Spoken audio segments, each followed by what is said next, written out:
we are mildly interesting guys, and we talk about some stuff. So welcome to the podcast, we call it Joel the Podcast. It's Alex and it's Alex, here for Joel the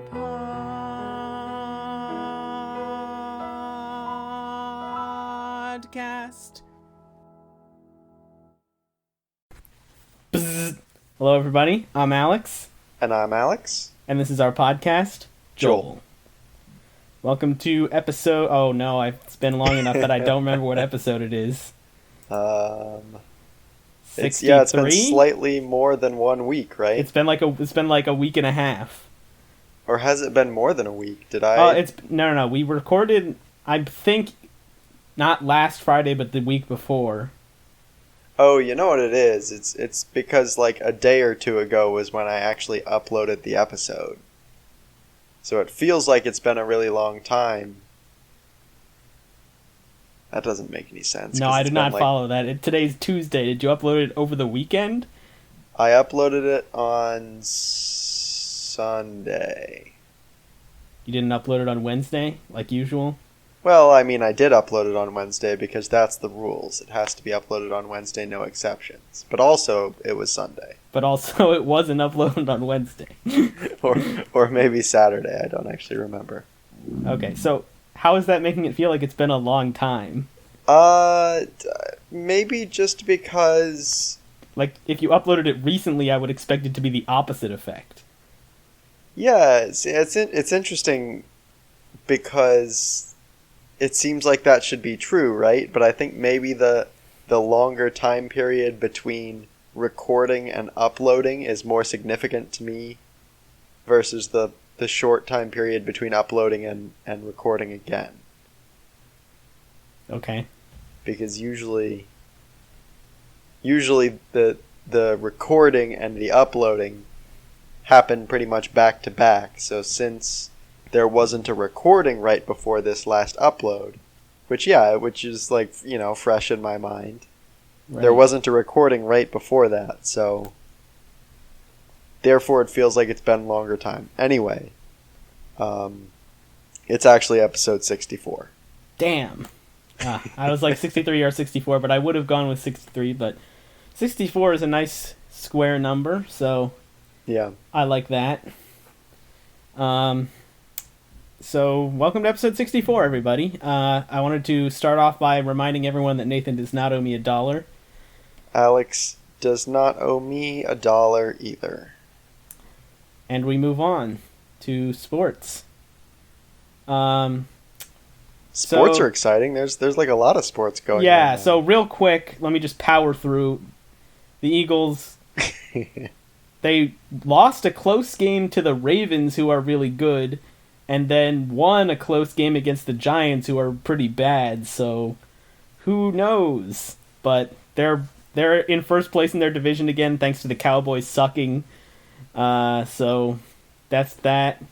And the World Series is almost over. I know we haven't mentioned it ever, but the Dodgers are winning the series right now over the Rays, and I really want the Rays to win. But can I just comment that it's really unfair because the Los Angeles Lakers just won the NBA championship, and the Los Angeles Rams are good, and the Los Angeles Dodgers are in the World Series. So that's annoying. And then in Tampa, the Buccaneers are good, and the Lightning just won the Stanley Cup, or they were in it, I don't remember which. And also they did win, I think. And also the Rays are in the World Series. So it's like, really these two cities are just dominating every sport at this point. Yeah, is it possible for the Rams and the Buccaneers to meet in the Super Bowl? It is not possible. They're both in the NFC, so the furthest they could meet would be the NFC Championship game. All right, well, in that case, I'm predicting an NFC Championship game of those two teams playing each other. However, there is another football team in LA, the Chargers, who are in the AFC, so they could meet one of those teams in the Super Bowl. Are they doing well? They are... Ooh, I don't remember. They have a rookie quarterback who's playing pretty well, but I don't remember if they're winning much. It's probably not relevant, but I'm still looking it up. Okay, I'm sure you're going to talk more. So you could look it up. Yeah. So I wanted to. Purdue started their season last weekend, and they won a close game against Iowa, which I have no idea how good Iowa is, so I don't know if it's a good win. They must be really good because they were able to keep it close with Purdue. Yeah, and Purdue's a powerhouse, as we all know. And Purdue was even able to win without their best player or their head coach. So it's looking good for Purdue, and they play... I already forgot who they play next, but hopefully they'll win. They play Nebraska next, I think. Cool. So the Chargers are not that good. 1-5? 2-5? They're 2-4. 2-4. Or maybe 3-4 now. I don't know what these standings mean. Nope, they're 2-4. 2-4. Okay, so probably won't make the Super Bowl. Anyway, so there's two games that I wanted to comment on, and I think you... so the first one is Penn State IU, where... Gross. IU beat Penn State in overtime, and Penn State only lost the game because they scored a touchdown. They were winning, and they could have run out the clock, but instead they scored a touchdown and gave IU a chance to come back, which they did, to take it to overtime. So just to be clear, because I don't know this for a fact, and maybe you do.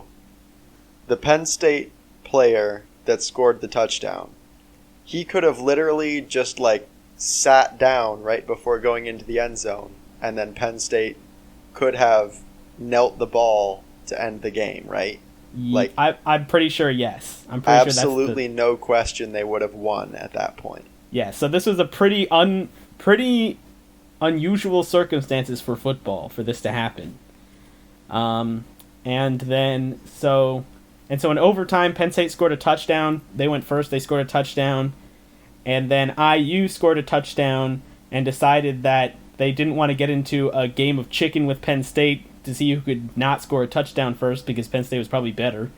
So they decided to go for the 2-point conversion after their touchdown. And they made it on what, in my opinion, is the closest football play I have ever seen as to whether the quarterback was able to reach it into the end zone or not. And there was called on the field a touchdown, and I think the officials rightly did not overturn it just because it was so close. But it is heartbreaking for all those Penn State fans and Purdue fans out there that IU was able to win this game. It's really annoying because who really knows, right? But supposedly Penn State is pretty good. Yeah, they were ranked 8 at the time. I think they're down to 18 now. Yeah. But so that also means that IU is probably ranked in the teens, aren't they? I don't actually know. I only know that Penn State is what their rank is because I saw an ad for the Ohio State-Penn State game next weekend, and it showed their rankings, so... Got it. But another weird thing in college football happened this weekend, which was that Rutgers won a game of football. Yeah, I don't know what's going on with Michigan State. I think they're going to be really bad. So I'm still not sure if Rutgers is good. Yeah, but it was big news because Rutgers had lost their previous 21 games against Big Ten opponents. So congrats to Rutgers, I guess. I saw that stat as well, and I was like, oh no, the last team they beat was Purdue, wasn't it? But it wasn't. Purdue was probably the second to last team they beat. But they did beat Nebraska more recently. Nice. So good for Rutgers. The good news is the powerhouse of Rutgers will be playing Indiana this week, so hopefully they'll be able to repeat their win. Wouldn't that be legendary? It would be legendary. if IU beat Penn State in an exciting overtime game and then just gets destroyed by Rutgers. I would love that. So, man. All right, so that's college football. And then in the NFL this weekend, so just as I said that a team scoring a touchdown and then losing was pretty rare, losing as a result of scoring that touchdown, the exact same thing happened in the NFL this weekend. Yep. Where the Falcons, who never fail to find creative ways to lose, honestly, it's really impressive, did the exact same thing. They scored a touchdown rather than just kneeling it until time expired. And the Lions, the second best team at creatively losing, were able to come back and win it. So sucks.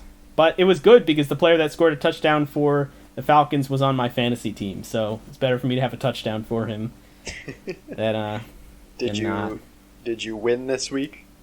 Yeah, so I actually scored 193 points this week, which usually you'll win if you get over 130, so 193 was very high. Mostly thanks to Tyler Lockett, who scored 50 points for me. I have never heard of that person. He is a receiver on the Seahawks, so he caught a lot of touchdowns and passes yesterday. Speaking of which, that other, I know our listeners don't care about sports, and this is going kind of long, so I apologize. Yeah, this is the longest sports update in a while because there have been so many exciting sports recently. Right. But I mean, maybe they won't even mind because it's been such a disaster of no sports for the past 6-7 months that finally there's sports again. Maybe they're reminiscing of better times when we would ramble about sports every episode. Yeah, that's definitely happening. I'm going to assume that's happening so I can talk about the Sunday night football game, which was extremely exciting. And I'll just share a quick recap here from my memory. So it was between the Seahawks and the Cardinals. Ooh, I think I remember seeing some stuff about that as well. Right, and the Cardinals were down by 10 points with about 5 minutes left or so, and they were driving down the field, so they needed a touchdown and a field goal, right? And they had their timeout still, so they could kick it back to Seattle. They didn't have to try an onside kick if they scored. So they drive down to about the 35-yard line or so, and they get stopped, so they have to kick a field goal. And then, as they're kicking the field goal, a Seahawks player gets a penalty that I've never heard of before, called leveraging, which is apparently when you jump on the back of one of the offensive linemen to block a field goal. You just climb on top of a dude. Yes, which is apparently not allowed, and it's a 15-yard penalty. So wow. Instead of kicking the field goal, they were able to continue the drive and score a touchdown. So they give it back with about 3 minutes left. And Seattle gets one first down, but the Cardinals are able to stop them after that. So they get the ball back with about, I want to say 1 minute. I don't. I shouldn't have done this from my memory, but. Take your time. Our listeners are loving it. The bottom line is that Arizona was able to go down, kick a field goal, and force it to overtime. Right. So going to overtime, Seattle wins the toss. They go onto the offense. They drive down the field, and Russell Wilson throws an interception. So the Cardinals now have the ball. They drive down into field goal range, and at this point, if they kick a field goal, they win the game.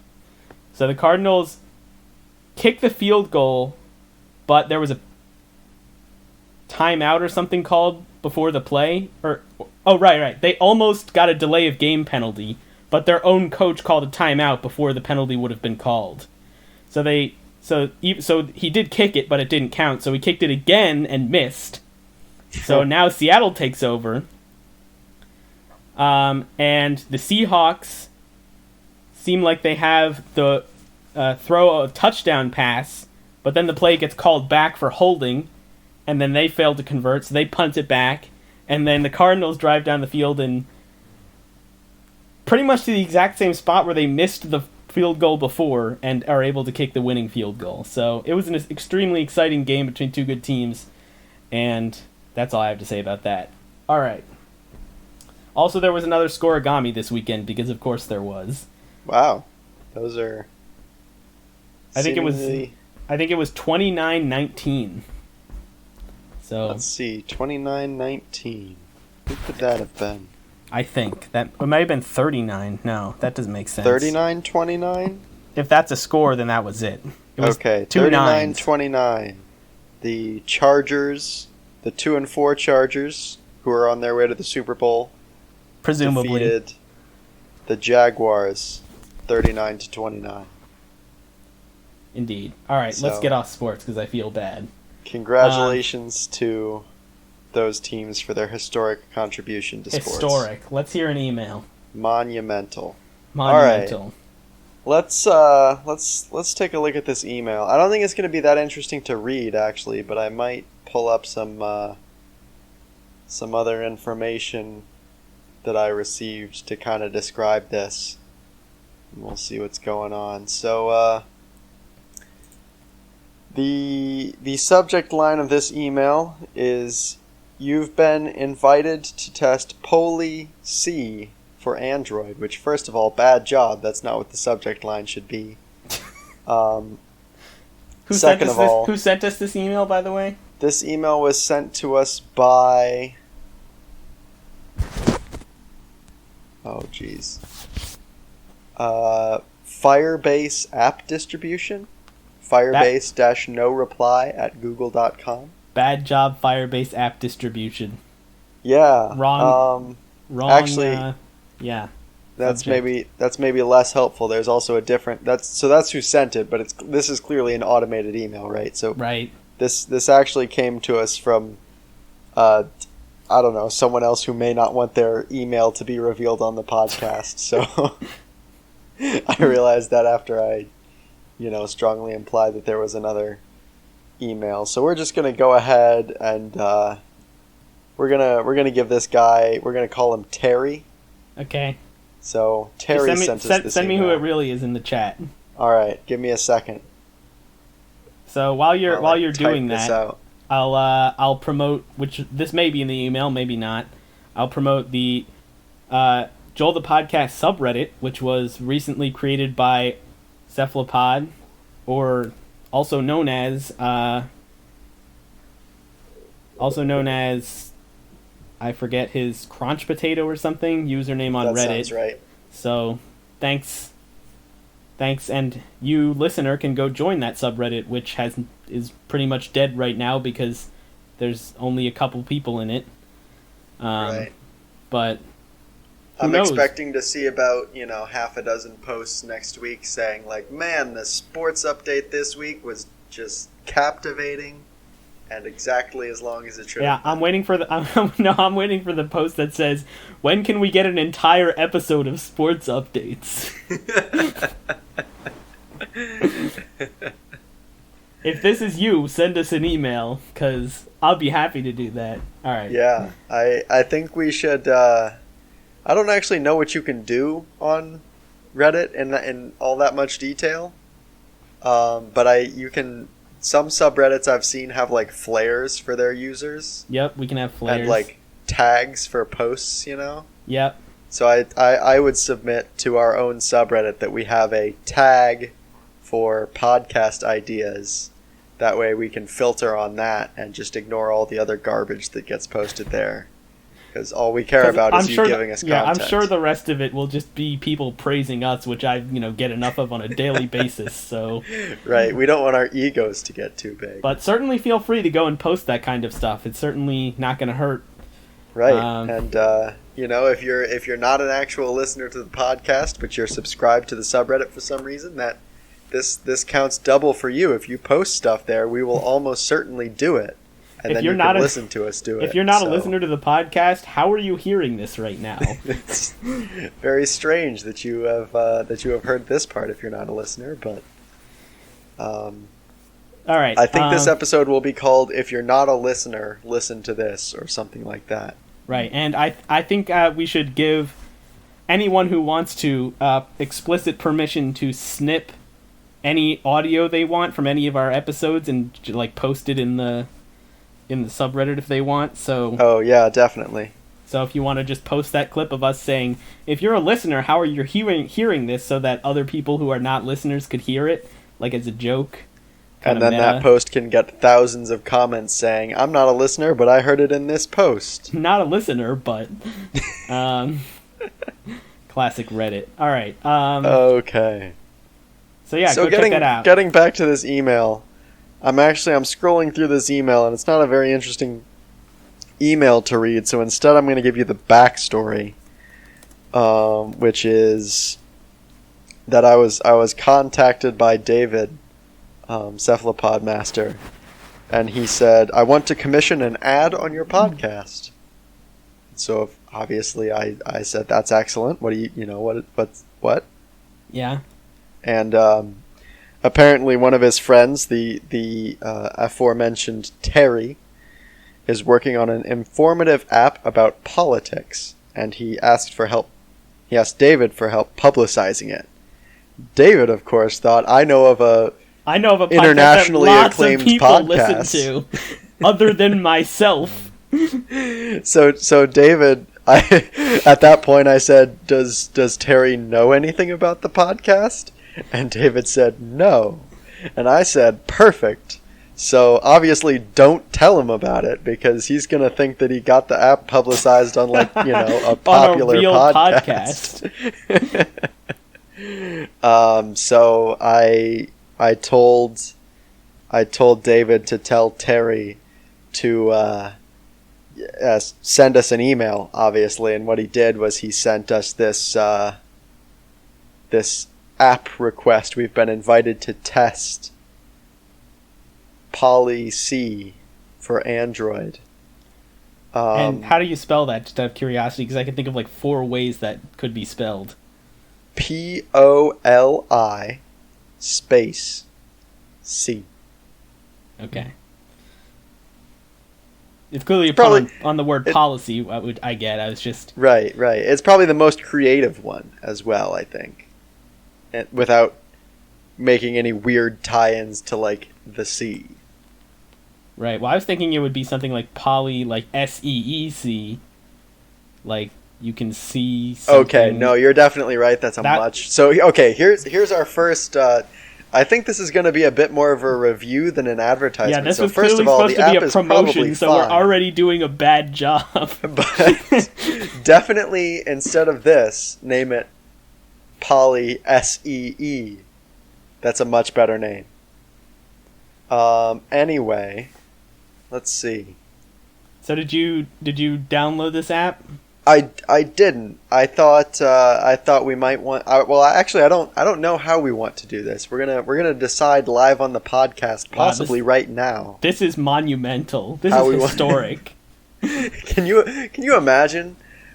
Back in the day, how revolutionary would it have been? How absolutely monumental for someone to make a podcast about what to do on a podcast. Oh my goodness.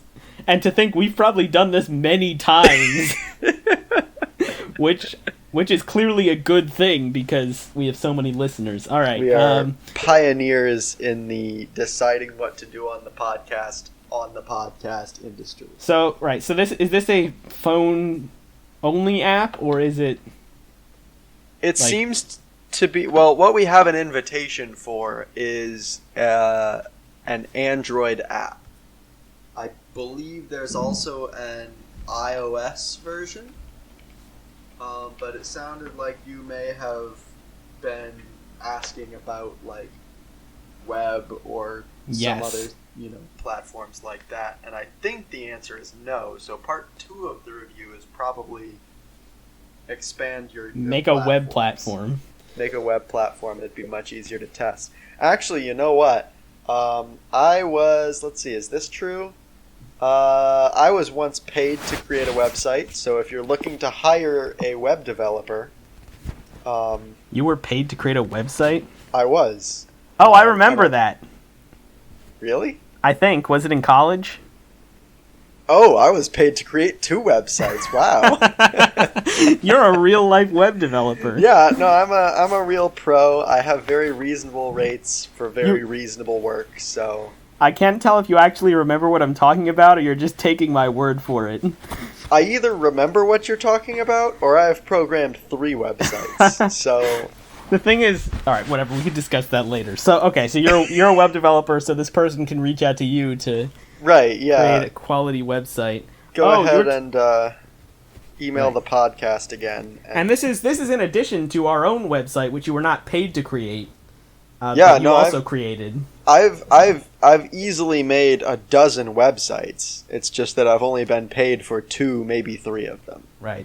So if you'd like to see, a prime example of my work would be obviously our current website.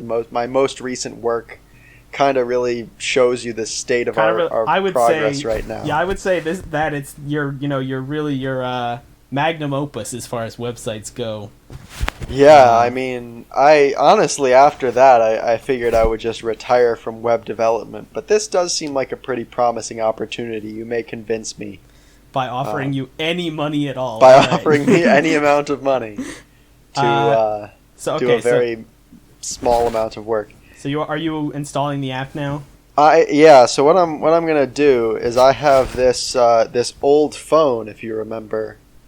Yes, I do remember. It shuts down anytime it's not plugged in, and apparently by turning it around to show you, I wiggled the power cord enough to. I can't believe you got a new phone. That seems like it's such a high quality feature. Yeah, I mean, so I had like a battery pack for it, and it was pretty much fine to use in this state for a while. But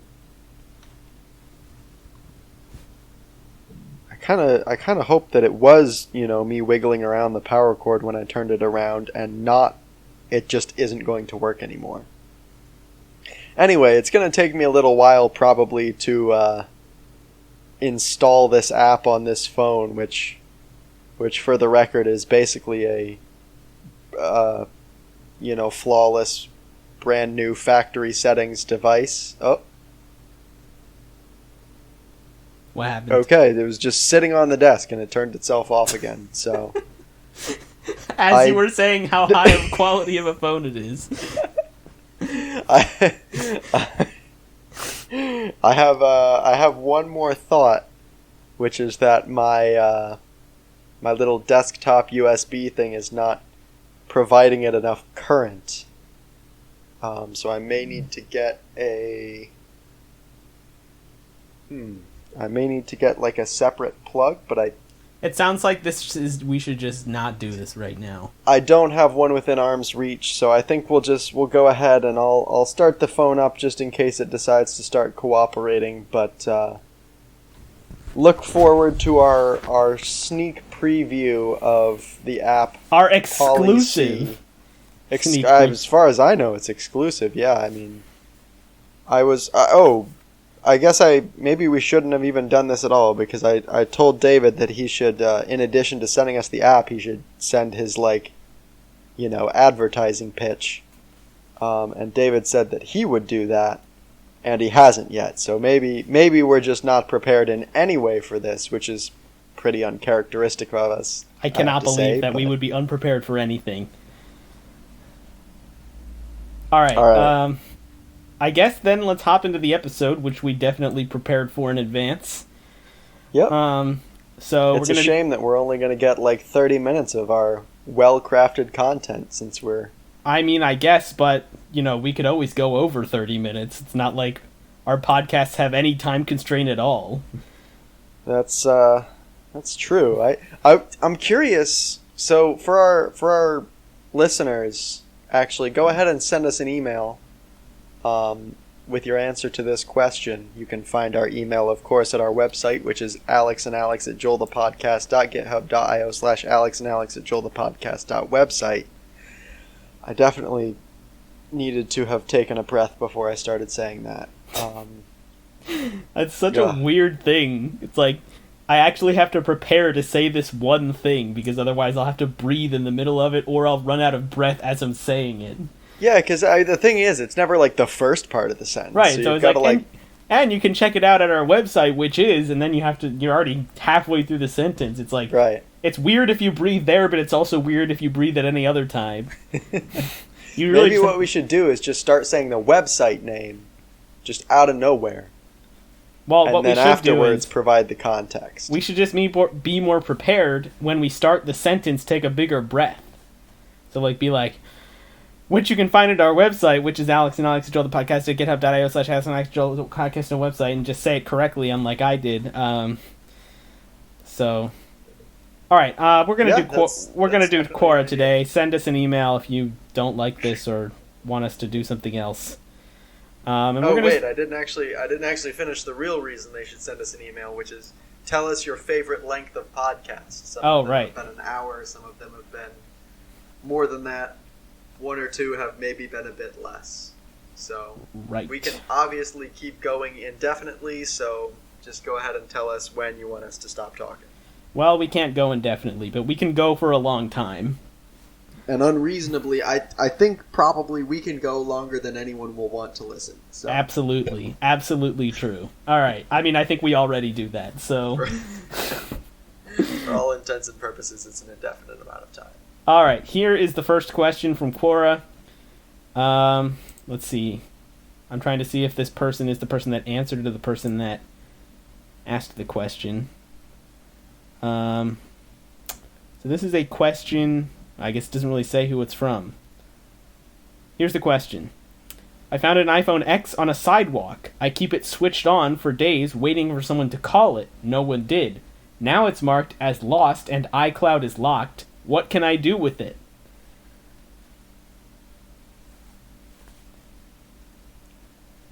My first thought is microwave it. Because I want to know what would happen. I think there would be some sparks for sure. I think it would be pretty exciting, and this is really your only opportunity for the next several years. There's no way you're going to be able to just, unless you're obscenely wealthy, you probably shouldn't buy an iPhone 11 just to microwave it. So here's your perfect opportunity to do just that. Well, just to clarify, in case this changes your answer, this is an iPhone X, not an iPhone 11, so... Oh. I don't know why I didn't... Are you sure you said iPhone X the first time? I'm not 100% sure, but I think I did. Well, luckily it's recorded. So I was about to say, too bad there's no way for us to find out. I was just going to say our listeners can email us and tell us which one of us is a dumbass here. That'll be their excitement for the week. Anyway, iPhone X, I guess I'm a little less excited to microwave it because it's not the newest iPhone. But... Let me ask you this. Have you ever hit an iPhone with a hammer? Ooh. No, I haven't. That would probably be pretty satisfying as well. Right. I don't think anything interesting would happen, but I feel like it would be really satisfying to do. That's definitely true. As someone who has broken most phones that I've owned, with the exception of the one that Katie broke, which I will never forget. I will say that it would be very satisfying to inflict the sort of damage that my devices have suffered on purpose instead of dropping them. So, I can't think of a single phone that I've ever hit with a hammer that didn't break. So I would say that that's certainly gonna do the job. Another option I can think of is I saw this video today of a guy trying to open a bottle with his phone, and really he opened his phone with the bottle is what ended up happening. So I think that could be another fun use. You could throw it at someone you don't like. That's just kind of a gimme right off the bat. You could sell it as a working phone on the street. Just tell the person, lie. Yeah, just lie. Say, here, want to buy an iPhone X? It's $20, and they'll be like, $20? That's a great deal. I'll definitely take that, and in no way be suspicious that I'm being scammed. I feel like even if I was very suspicious that I was being scammed, $20 is a reasonable amount to risk on maybe getting a working iPhone. I guess, but I don't know what I would do with it because I already have a phone. I guess I would test apps on it while keeping it plugged in. Okay, that's fair. I guess I don't normally have any apps to test, but I get what you're... Yeah. This is definitely a whole new world for Joel the podcast. So, yeah, if you're listening to this and you have a different idea, let us know what you would do with the phone. So, all right. Let's go to another question. All of my questions are math. I don't know why that is. Maybe that's because I selected a bunch of math questions the other times we did this. I mean, the thing is, we're on the same account, right? I guess that's true. So it's weird. It's weird that all yours would be math and mine wouldn't be. All right, let's. Oh, here's a quality question. Can you pass? This was posted 9 minutes ago. Can you pass the 6th grade with 2 Fs? And I'm suspecting this is an urgent question.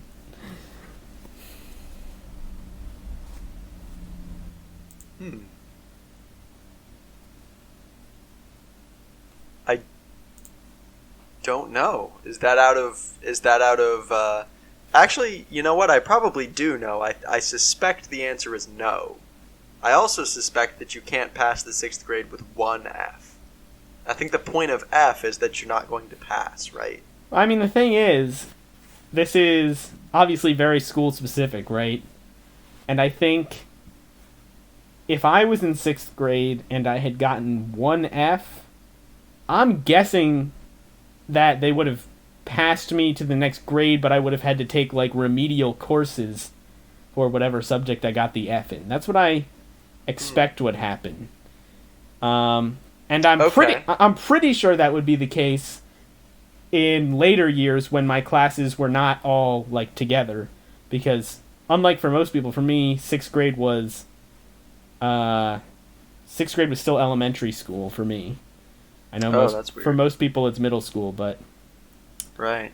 So, like, in middle school, I'm, like, 90% sure that that's what... Like, if I got an F in math, I'd probably move on in all my other classes and just take that math class again the following year. But elementary school makes it a little different, but I suspect this person is not in elementary school, since that's unusual. But with 2 Fs, that's a little tougher. 2 Fs. Do you really get graded like that in elementary school? I did... I don't remember getting, like, letter grades and stuff until middle school at the earliest. I feel like elementary school was kind of a... You're doing well... You could use some work, or... I think by 6th grade I was getting letter grades. But I don't remember when exactly that started. And I know I was the same way for most of elementary school. Yeah. I was graded in terms of check, plus, or minus. So... Was check better than plus? No, check was... like satisfactory, and then plus was like exceeding expectations, and then minus was like not meeting expectations. Got it. You just set the things out of order. Right. Okay. I think then we're kind of in agreement on no. Yeah, I would agree. That's rough. Good luck in 6th grade round 2. I'm just finding it amusing that a 6th grader just was like, they were thinking, can I pass 6th grade with 2 Fs, and their go-to site to find out the answer was Quora. I mean, Quora is where you know there are going to be quality question answerers, such as Joel the podcast, reading and reviewing your questions and providing you the best possible information. All right, here's my next question. What color pants will match a navy blue shirt? I think the answer is pretty obvious here, but I'm curious what you think. Well, as a colorblind person, I think I'm extremely qualified to answer this question. So, right. This is what color pants go with a navy blue shirt. Is that correct? Yes. I would say, anything gray. I feel like is kind of right up the alley, of what's gonna work. But as a real answer, khakis. What do you say? Khakis is good. I think the best way to match a navy blue shirt is navy blue pants. And I think while you're at it, you may as well just go full jumpsuit, one piece garment. Yeah, I mean, navy blue. That's kind of like the movie janitor look. They've got that like coveralls, navy blue, yeah, with probably some like rags and stuff tucked into their pockets and a tool belt maybe. Right, and they're wheeling along the the cart with the mop and stuff in it. Yep. So I guess the answer is you need to get a mop to go with your navy blue shirt. Is the bottom line. A mop is the correct color of pants to match your navy blue shirt. Indeed. Great. Let's see. Here's a good question. This is a very simple question. I think we can be able to knock this out quickly. What would it mean for science and humanity if ghosts were proven to be real? I don't think much would change because in my experience, about 95% of people already live their lives as if ghosts were real. Right. So, I mean, most people go through, the kind of the standard ghost protocols every time they leave their house. So obviously those people wouldn't be affected. Right. But I'm thinking more about like government officials, because they are often, in government buildings, obviously. They would have a harder time. So what are your thoughts on what they could do? Huh. Okay, yeah, that's not necessarily an angle I had thought about. Man, yeah, that would really be tough, yeah, because, I mean, obviously that's where the ghosts congregate, and right. So currently they, personally, I feel like most people that end up taking political office are the sort of people that don't actually believe in ghosts. They just pretend to get elected. You know what I mean? Like, that's the sense that I get. I totally agree. It's kind of annoying, actually. So, obviously, when there's cameras around, they've got to go through all the motions. Go through the motions and whatnot. If they were absolutely proven real, I think we would just see an entirely different makeup of government, as those people, almost universally had to either change their entire behavior or move out to the remote woods where there's absolutely no ghosts, right, to get away from all of the negative repercussions of not actually believing in the ghosts. Yeah, that's a good point, and I feel like there would be, if ghosts were proven real, excuse me, it would have a pretty, I mean, this is, relatively minor compared to the other stuff we're talking about, but pretty much every religion in the world that doesn't already believe in ghosts would be proven false. So that would be, I mean, that's obviously kind of a small thing compared to the government officials thing. I'm curious if we would see many more possessions, or maybe fewer possessions than we currently do. I mean, obviously possessions aren't kept as an official statistic right now, because we don't have hard evidence that ghosts are real. But I'm sure we would be able to much more accurately ascertain those numbers, and whether people knowing about them would make them go up, or the opposite would be true. I think in reality, they'd probably go down, but there'd probably, I'm guessing there would be a lot more publicity and awareness that might kind of artificially inflate. And because of that, then you've got to wonder, obviously there's going to be anti-ghost protests all over the place. Right. I mean, So. I the thing is, I totally agree that there would be. I would just be wondering with those people, like, what do you want? Like, we can't get rid of the ghosts. I mean, the Ghostbusters are all dead, so Yeah. yeah. Really tough situation. Hopefully that's somewhere that science never has to go. Indeed. All right, let's move on to another question. Here's a question in politics. Does my vote for president actually count? And the answer is only if you're in one of like 10 states. So, Yep. probably not. So why bother? Don't think we need to say too much more about that. Here's a good one. When does school end? Usually about 3 o'clock, but sometimes 2:50, 2:45. It's always weird. Like there's always one or two schools that have their like very precise scheduling, so they'll end at like 2:47 every day. You know? That was my school. Yeah. When I was in high school, when man. I was a sophomore in high school, our school ended at 2:12 p.m. and Oh wow, that's really early as well. when I was a junior and senior, it ended at 2:22 p.m., which was much better for obvious reasons. So Right. yeah, that's when it ends. Those times for every school.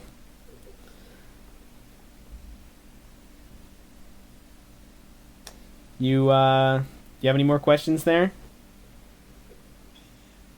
Oh yeah, let's do a bit of scrolling here. Let's see.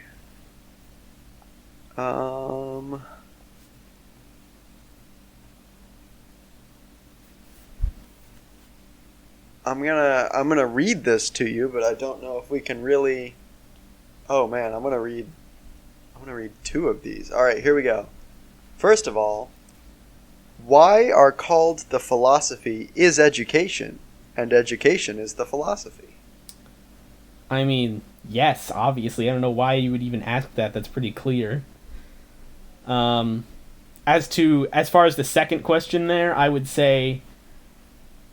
I mean, that's okay. That is a little bit tougher. The second one. I don't know. I think when I was in school, it was about 18 or so, but it's probably changed since then. And since I'm obviously not in school anymore, I'm not really current with that information. So, do you have any recollection of that? No, I honestly didn't really have anything to add to this. I just felt that I needed to read it.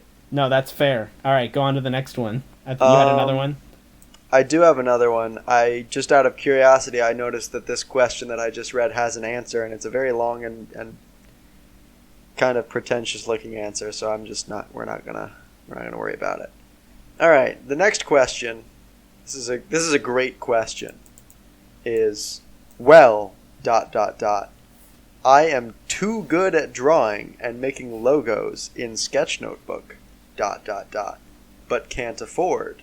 the animation pad, whatever it is called. Can you suggest something? Can you suggest me something, please? Please obviously has 7 E's at the end. I am new to Quora. It said I am new to Quora question mark? Is that? Yep. So okay. That's the actual question. Right. So the answer is obviously yes, because you asked if you were new to Quora, so... You'd probably, if you weren't new to Quora, you would probably know that you weren't new to Quora.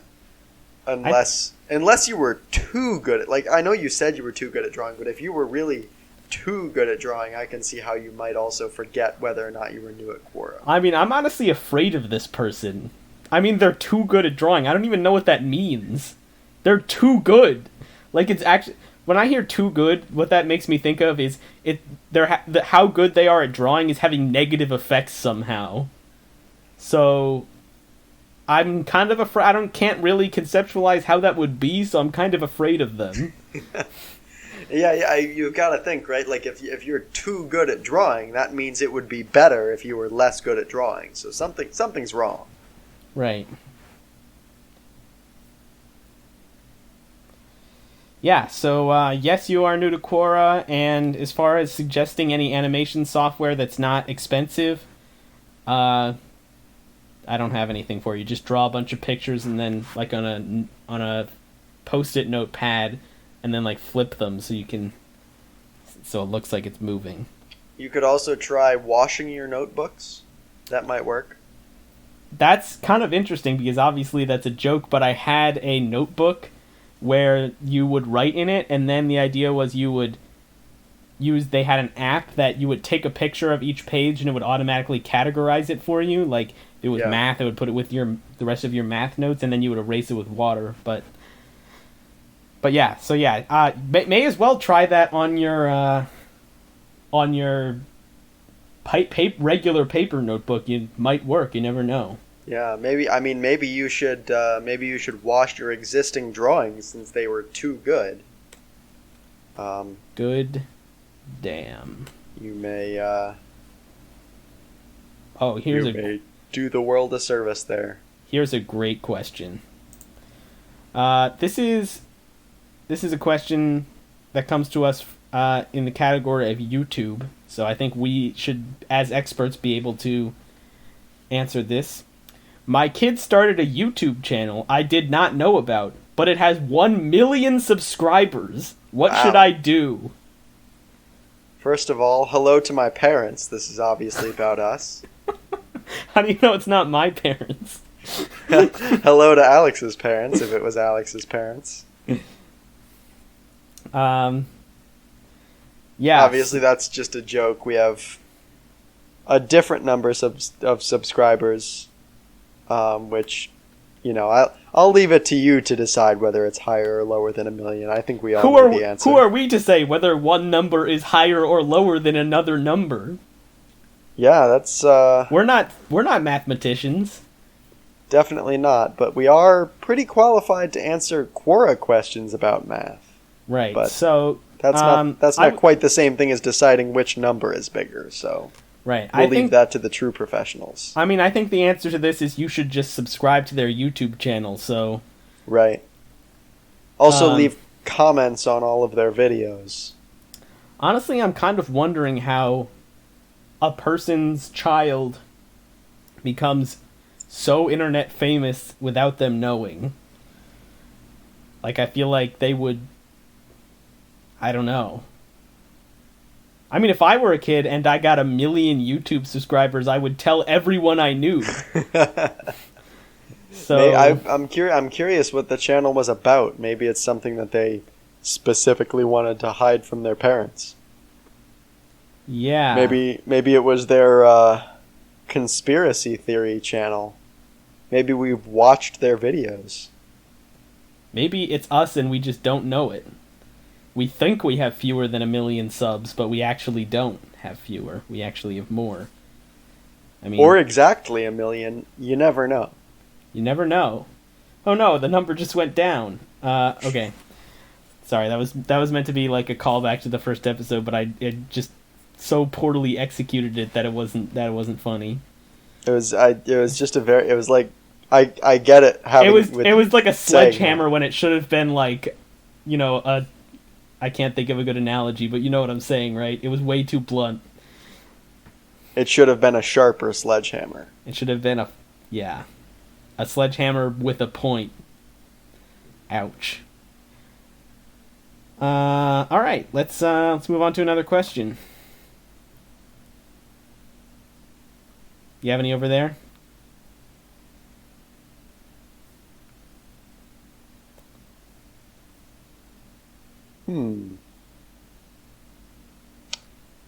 I'm not seeing any that are really jumping out at me. Let's see. What the heck? Okay, this is a legitimate question on Quora. It has one answer. When I tried to access the question, I got a gateway timeout. All right, here we go. This is the question. How do you write W with 4 lines?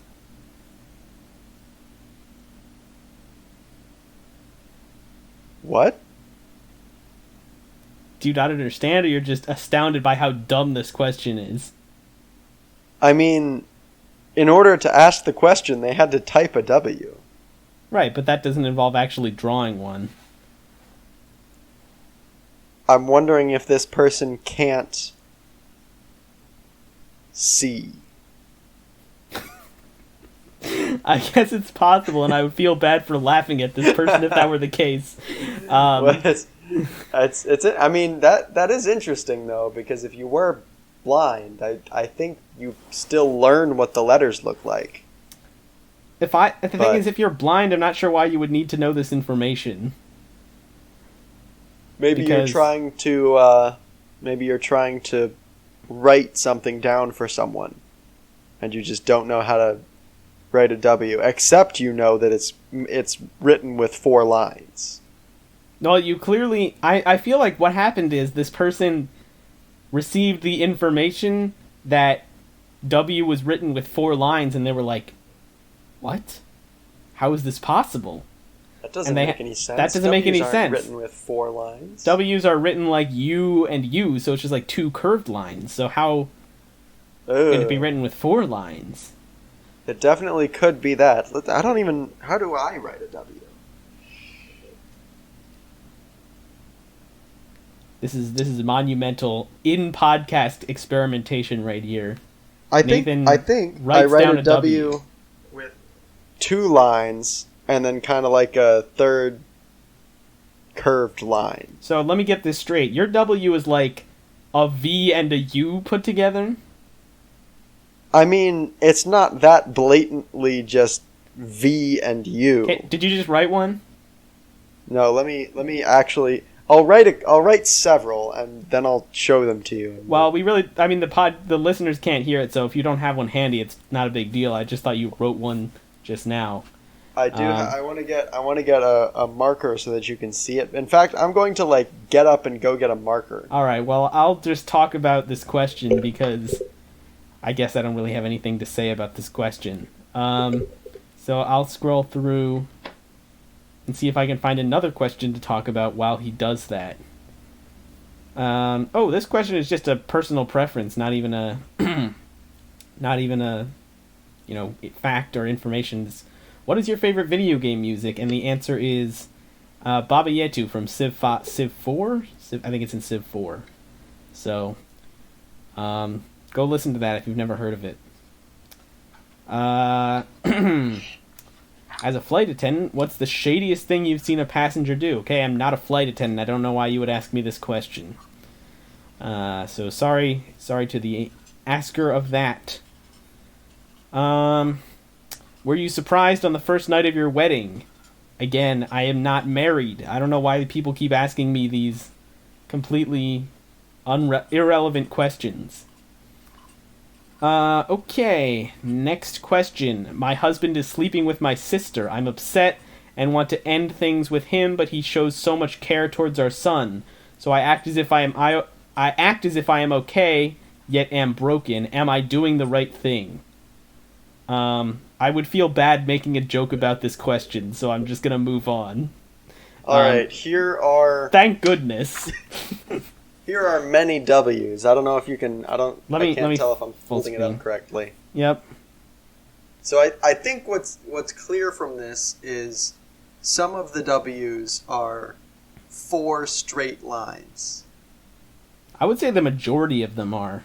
Some of the W's are 2 straight lines on the outside and a bit of a curvier line in the middle.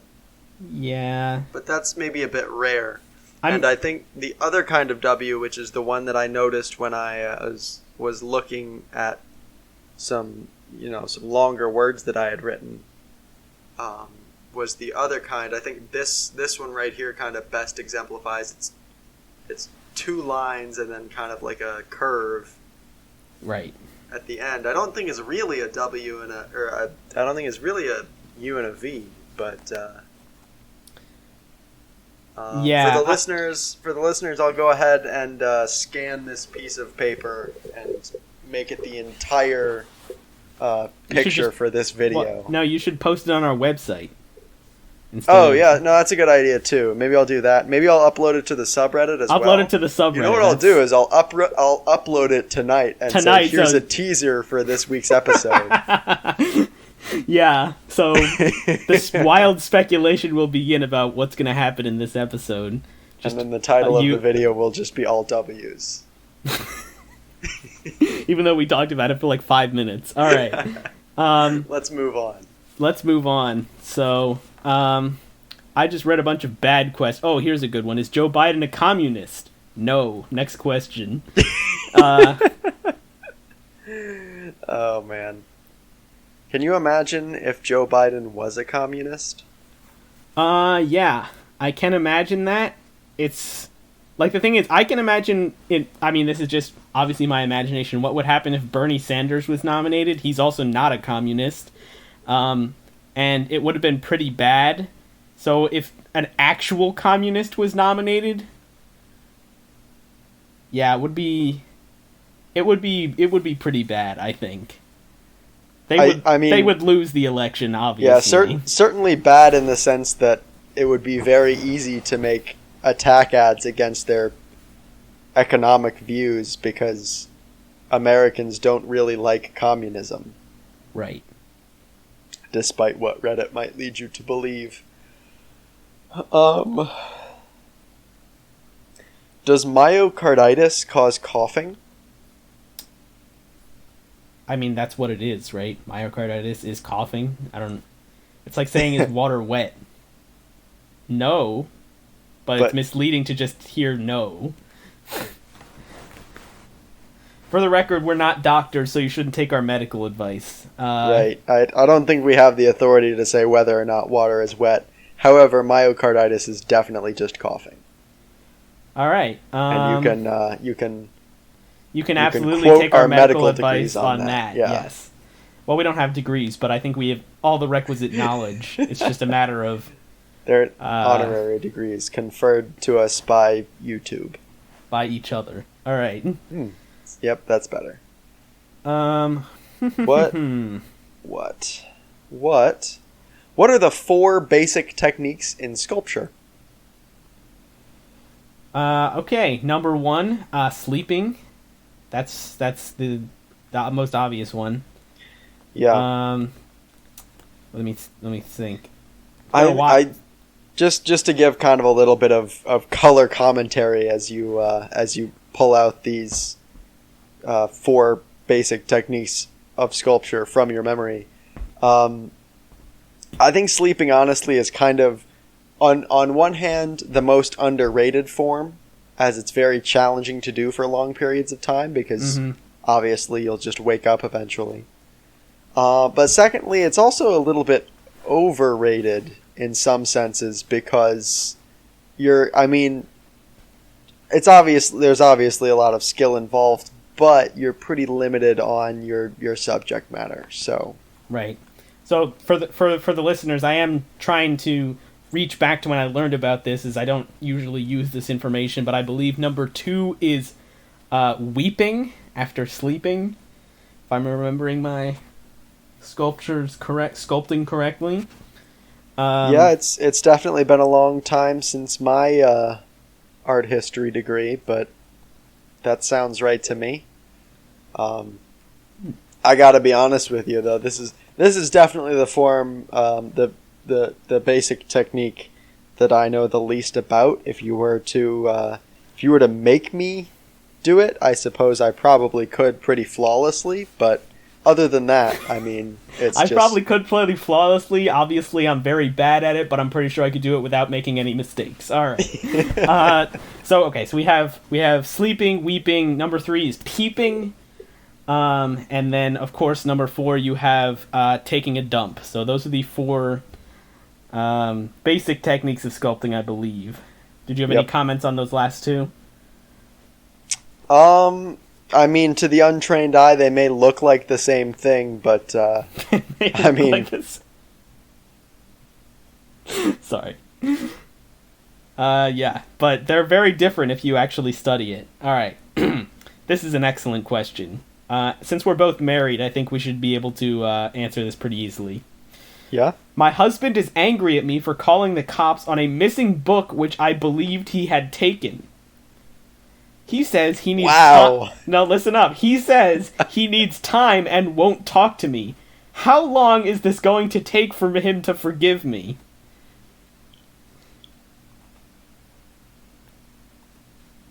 That's incredible. That's unbelievable. What a question. Let's break this down piece by piece. Let me just say this first before we go into it more specifically. This person's husband, presumably, that's not actually stated in the question whether this did happen, but actually probably did not. So this person lost a book, right? And they think their husband took it for one reason or another, and it's not actually clear whether he did based on this question, but I think it's unlikely since they didn't say he did steal the book in the question. Right. So this person thinks their husband took a book from them, stole it, and their first reaction was to call the police. I think, to be fair, it may not have been their first reaction, but they certainly made it there eventually. Yeah, I guess that's a little bit better, but still not good at all. I'm trying to think of any steps leading up to calling the police that would make it justifiable, aside from, like, your husband, like, hitting you, which it doesn't seem like that happened. Here's the way I think this happened. Yes, let's hear it. Okay. Let me correct that statement. This is not how I think this happened. Okay. But if both people in question were reasonable people, this is how this could have happened. Right. How about that? Yep. Step 1.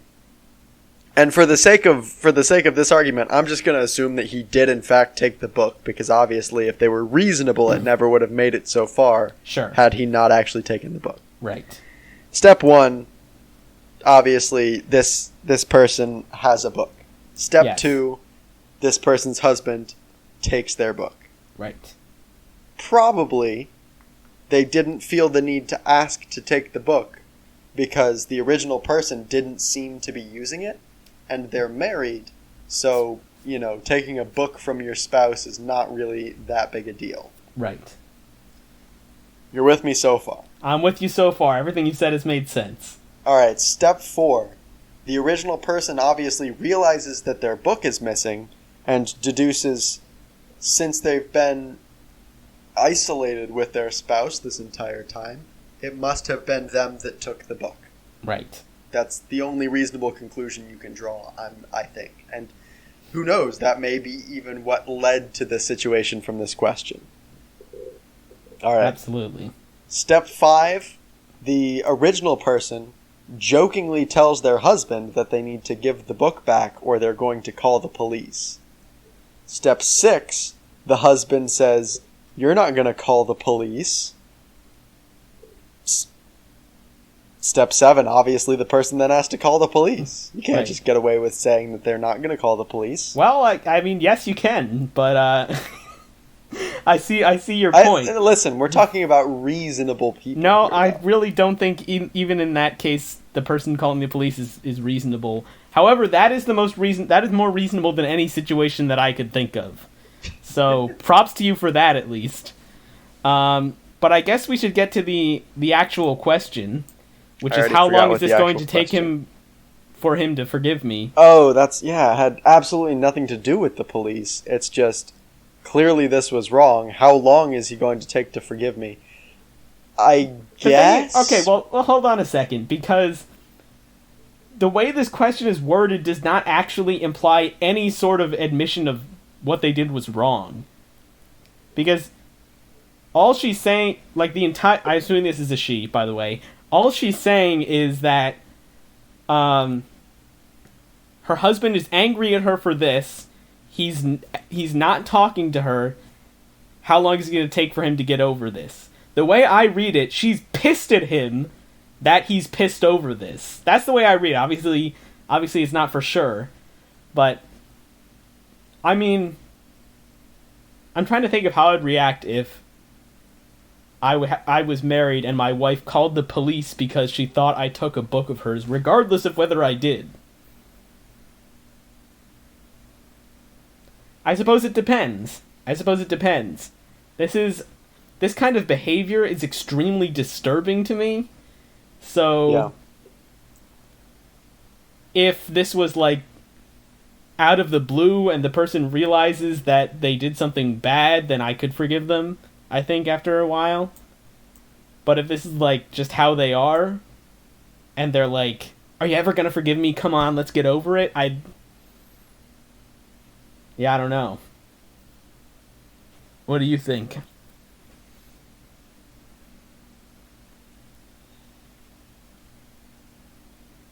I don't think it should take that long.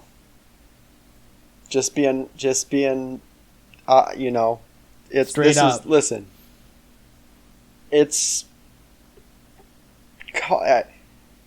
obviously if you've had the police called on you before, I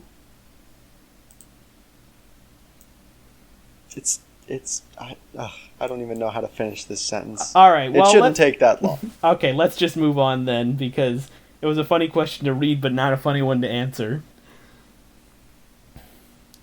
And I was like, oh, this is a funny question. Maybe there are some funny questions that are in the related questions section, but it turns out they're all just depressing. So we'll move on to something else. What should I include in a mystery essay? Okay, first of all, you need at least 6 pumpkins. That's the minimum. Yep. And at least one of them should be a jack-o'-lantern, obviously. Probably a healthy maximum number of pumpkins, if we want to throw that in as well, is 17, 18? I don't know, it's kind of flexible this time of year. Yeah, I mean, the thing is, it is Halloween, so... Yeah. You probably could get away with a couple thousand, I think, now, but after Halloween, yeah, 17, 18 is going to be probably in the danger zone. Yeah, just expect people to know exactly when this was written if you want to go much higher than that. Right. Well, really, if you want to go higher, you have to only show it to people during Halloween and never show it to anyone afterwards. Right. So, until next Halloween. Yep. Okay. We got the pumpkins right, so out we of got the way. the That's pumpkins. obviously the big one. That's the big one. Right, so they said they're writing a mystery novel or essay? What did they say? Mystery essay. So so this is interesting. If they did say mystery novel, actually this is tagged mystery novel. Okay, so... but also mystery fiction and essay writing and college application essays, which doesn't make any sense to me. Did a college ask for a mystery essay? I have never heard of a mystery essay, so I'm going to assume that it's like a regular essay, meaning that its purpose is to deliver like information or research of some kind.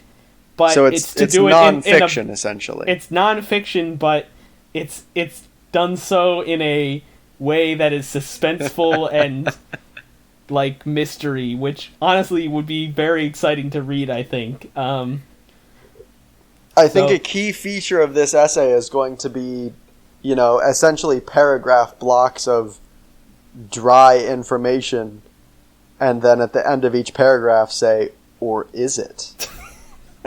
That's important. Yep. I'm thinking that the thing is if you're going to be a good mystery essay, you want the reader to be able to kind of piece together what's going on as they read the essay, right? Yeah. So on a normal essay, you're going to state your basically your thesis in the beginning. You're going to lay out exactly what the essay is going to be about. In this, you want to do the opposite of that, right? You want to kind of hint at where the direction it's going, and then each subsequent paragraph kind of furthers that end, rather than specifically laying out what's happening. I'd say that a real top tier mystery essay is going to, at any point, the reader should be able to feel like they're following along and able to like make guesses.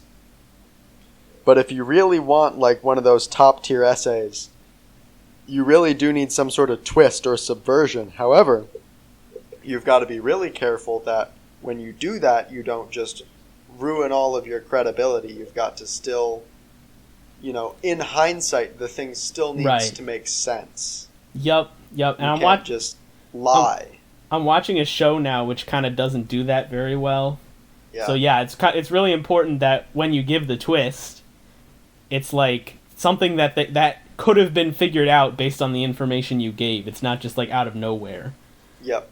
And so, right. So, with all that said, I would say there's one last thing, which is this is much more of a writer's choice. Like, you don't have to do this. You could do this in one of a number of ways. But sometimes it can be good to make sure that the ending, like the conclusion, is kind of left up to the reader, right? Like, yeah. So at the end, you may write something where the two people reading it could come to different conclusions about, I won't say what happened because it's not a narrative, but what your conclusion about the topic was. So, and obviously, that's not for everyone, and it's easy to do badly. But it's certainly something you may want to consider if you're writing a mystery essay. Cool. I just got a text from my dad that seems to make no sense, so I'm just going to ignore it for now. All right.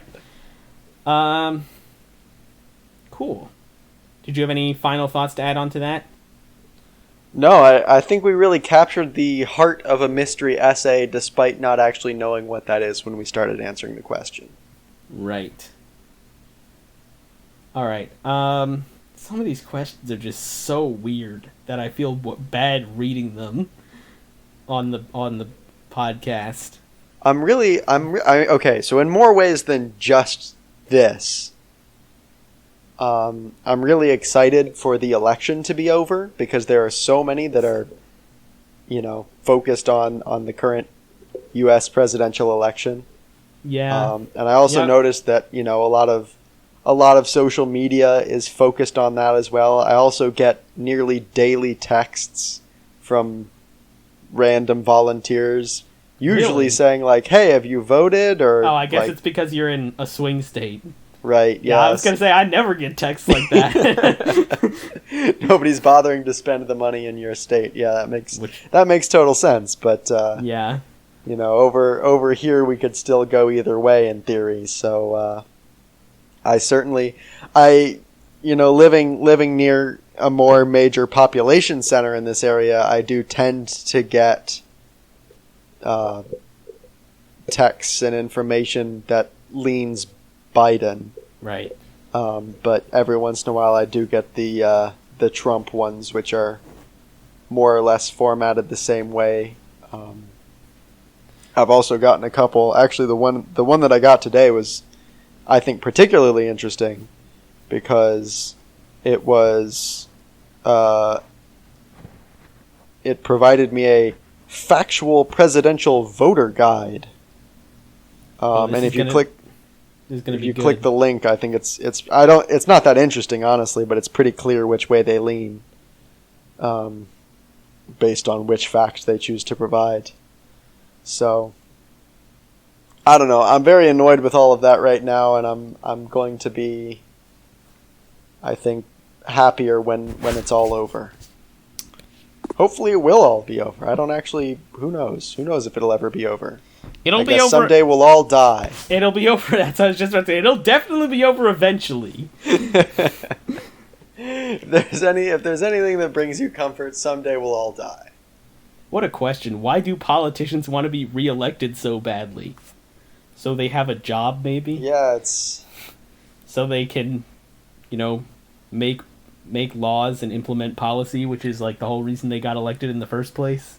This question is, what will you do if Biden wins the 2020 election? And I'm going to guess that a lot of the 46 answers are going to be either leave the country or celebrate. Or, yeah.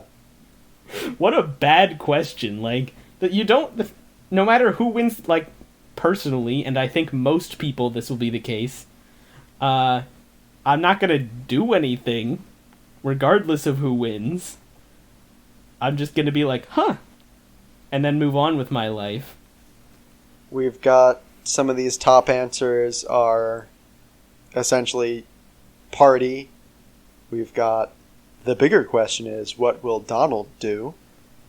Hope for the best, but prepare for potential chaos.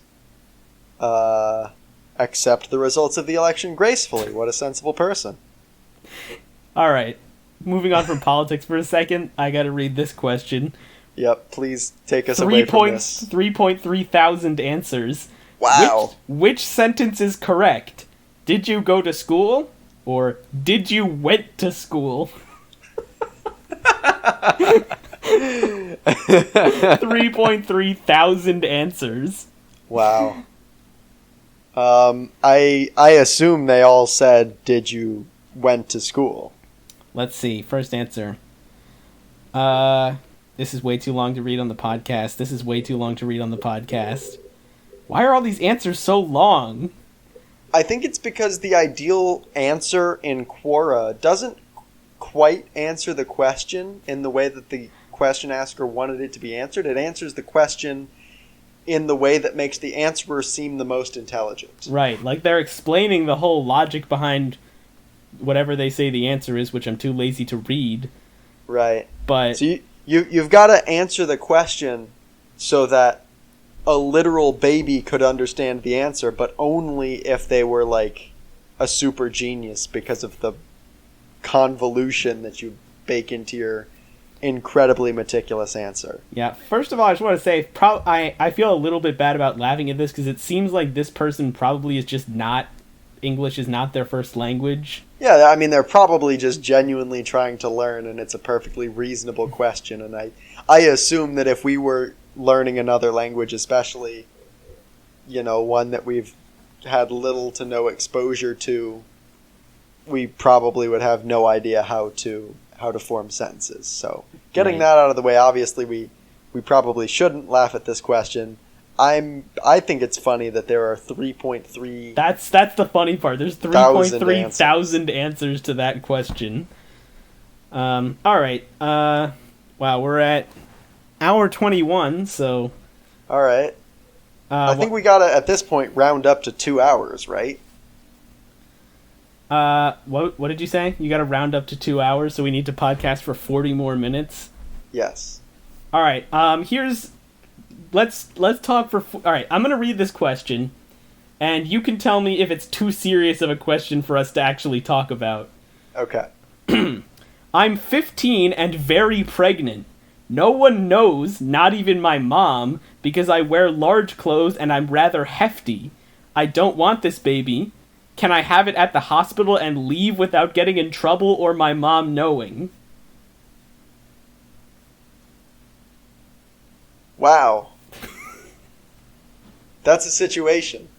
Indeed. Do you want to talk about it or just skip that? I don't think I want to provide any answers. Obviously, we're not going to provide any real answers to this. As medical professionals, it would not be our place to answer this question.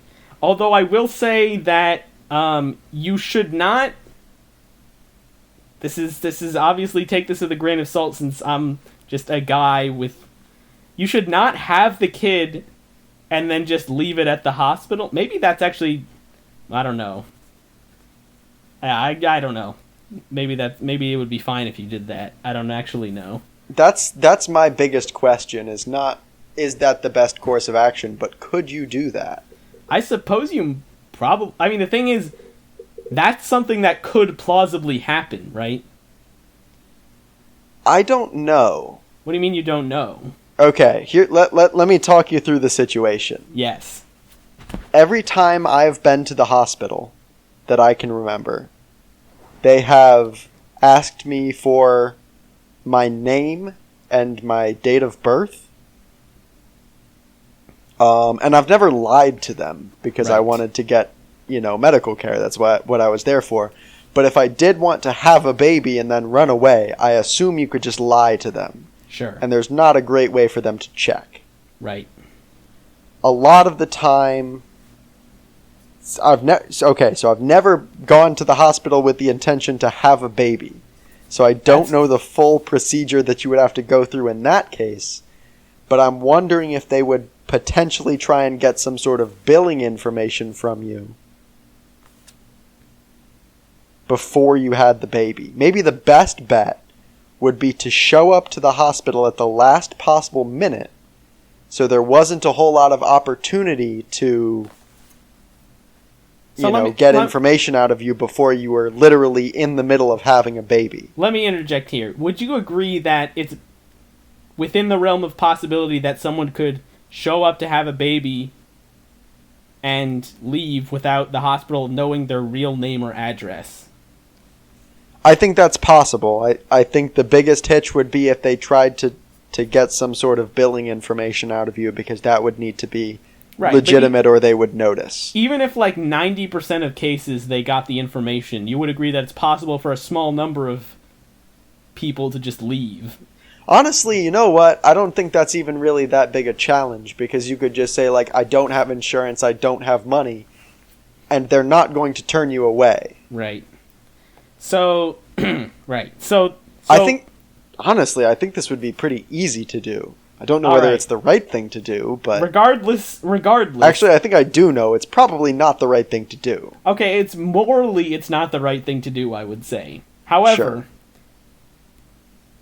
if that situation can happen, it almost certainly has happened. Yeah. And I would say that the hospital is probably set up to deal with something like that. They would call in the state Child Protective Services, and they would, take the kid to an orphanage or whatever.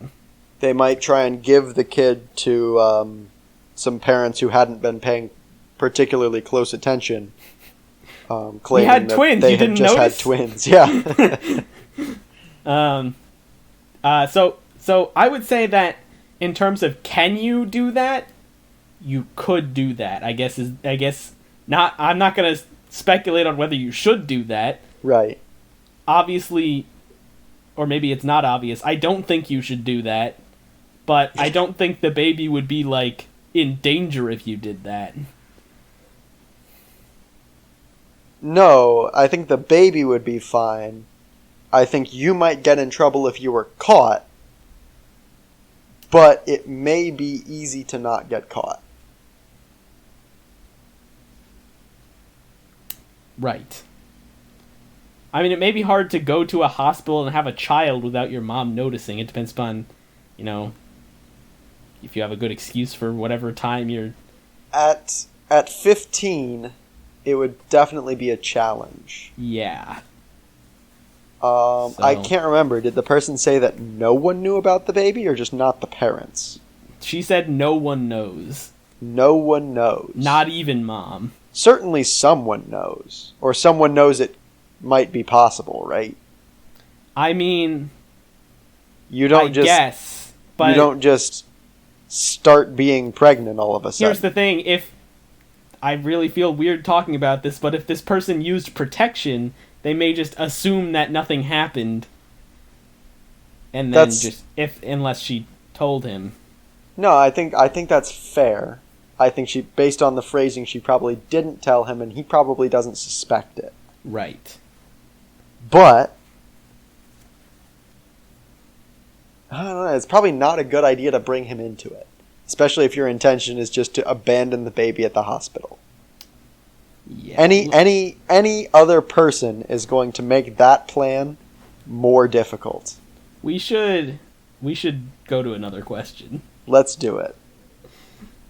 And let's make this the last question. Okay, it's going to have to take 30 minutes then. We really should not go to 2 hours. All right, fine. We'll let it naturally coast to an end, I suppose. Wow.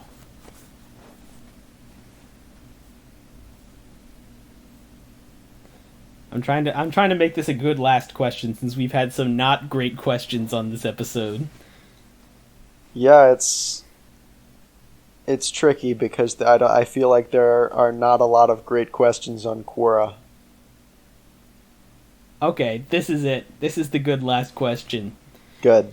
I opened a donut shop named McDonuts, and McDonald's is asking us to change the name. Will we be sued if we do not? Okay, first of all, I am not a lawyer, and this is not legal advice. Second of all, you will definitely not be sued. When you said the word definitely, I had no idea whether you were going to say not afterwards. Like, it could have gone either way. Hear me out. All right, let's hear it. If they were, it's okay. I think McDonald's and McDonuts, I think McDonald's definitely has a case there.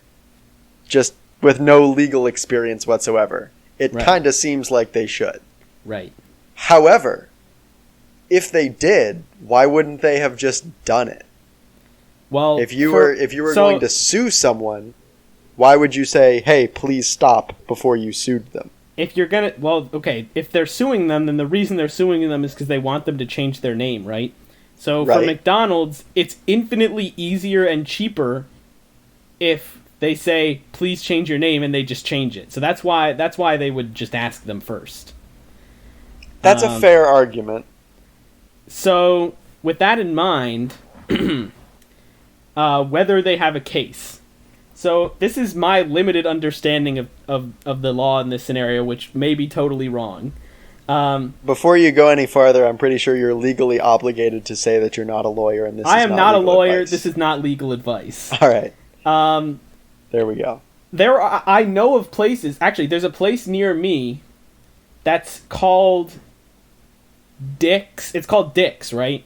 And it's called Dick's like. It's not Dick's Sporting Goods. It's Dick's something else. Donuts, presumably. It's not donuts. I wish it was donuts. It's like it's actually kind of similar to Sporting Goods. It's like kind of like I think like a outdoor supply store. You know what I'm talking about? Wow. Yeah. Anyway, so I often see it. And I'm like, it's weird that they've never been sued. But here's what I think is the case. I'm not a lawyer. This is not legal advice. I think. That you can be sued if you are clearly trying to play off McDonald's brand, right? So if you have a logo or any marketing or anything like that seems to kind of associate yourself with McDonald's and therefore gain business by your association with McDonald's, I think you will for sure be sued. If you are just your own kind of shop, and you don't do anything like that, you have your own logo, everything, nothing resembling McDonald's, I believe you are fine. I don't know for sure. I'm not a lawyer, and this isn't legal advice. Do we really have to say that every time? No, I don't think that's a thing. But I'm not a lawyer, and that's not legal advice. So I'm not a lawyer, and this is not legal advice. But do we have to say this every time?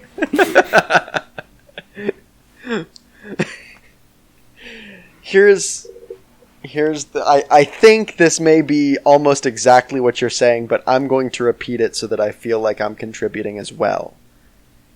As long as you're not using the McDonald's name to attempt to infringe on McDonald's business space, I don't think you could open a fast food restaurant that sells burgers and call it McDonald's. However, obviously not. From the perspective of someone who's not a lawyer. And this is not legal advice. Obviously not. But I think donuts are not burgers. Agreed. But McDonald's does sell breakfast. That does complicate things. Did they ask you to do this before 10:30?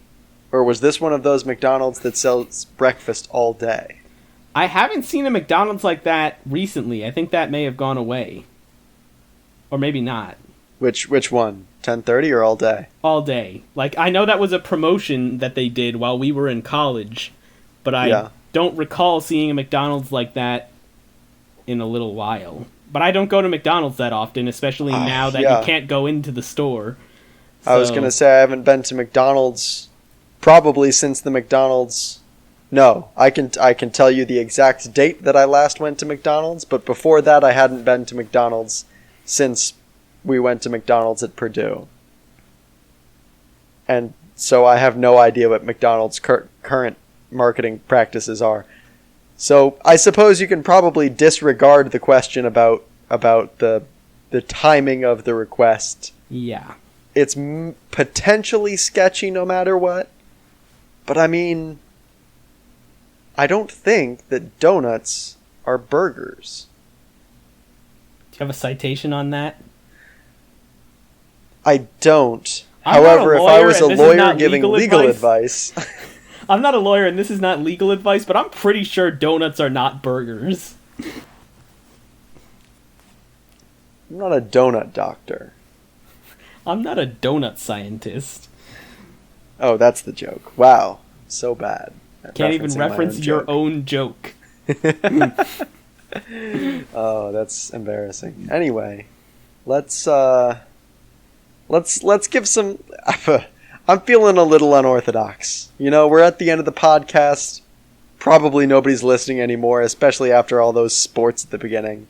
Let's go ahead and just give some legal advice. I'm not a lawyer, but this is legal advice. This is Change legal your name advice. Immediately because you cannot win a lawsuit against McDonald's. And even if you could, it would be extremely expensive and not worth it. So, you're welcome for your legal advice. But again, we're not lawyers. Right. Yet. All right. I'm not a lawyer, but I have all the knowledge of a lawyer. I just not until we pass the bar with over 100%. I don't have the meaningless piece of paper that allows me to say I'm a lawyer. Right. So, I'm not going to be bogged down by that system. I'll practice law if I want. What are you going to do? Arrest me? What are you going to do? Arrest me? Man who immediately just got arrested. Man already in police custody. All right. All right, let's end this episode. It's been not quite 2 hours, but I think our listeners can just use their imaginations for what the next 24 minutes would have been like. Just play the last 24 minutes again if you want the full 2 hours. I could do that in the edit. Just well, maybe not. Don't do that in the edit, but... Okay. All right. All right. Thanks for listening, everybody. Send us an email. Join the subreddit. I'm Alex. I'm Alex. And this has been Joel.